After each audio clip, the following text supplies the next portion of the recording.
No cold water during heat wave. এই সময়ে এই গরম থেকে সুস্থ থাকার উপায়।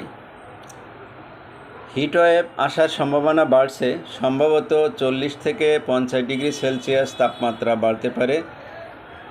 ঘরে এসেই এই সময়ে সাথে সাথে হাত মুখ ধুবেন না। হাত মুখ ধোয়ার বা গোসলের আগে 20 মিনিট অপেক্ষা করুন। দেহকে ঘরের তাপের সাথে খাপ খেতে দিন। আবার অল্প অল্প করে বারে বারে স্বাভাবিক পানি পান করুন। জুস বা কৃত্রিম জাতীয় পানীয় পরিহার করুন। স্বাভাবিক শরবত, লেবু পানি, ডাব বা লবণ পানির শরবত পান করতে পারেন, যদি তা আপনার জন্য কোনো কারণ নিষিদ্ধ না হয়ে থাকে, তবে তাও স্বল্প পরিমাণে।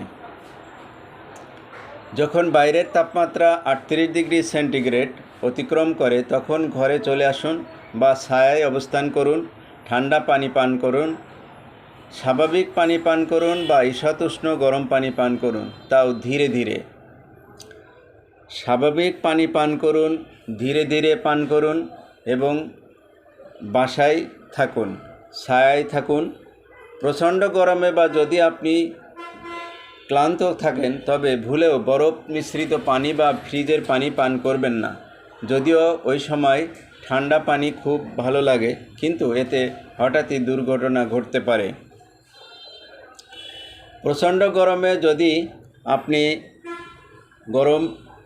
খুব গরম বা খুব ঠান্ডা পানি পান করেন তবে আপনার রক্তনালী হঠাৎই সংকুচিত হয়ে স্ট্রোক হতে পারে। সুতরাং সাবধান থাকুন, ছায়ায় থাকুন আর চ্যানেলটি সাবস্ক্রাইব করুন। ধন্যবাদ।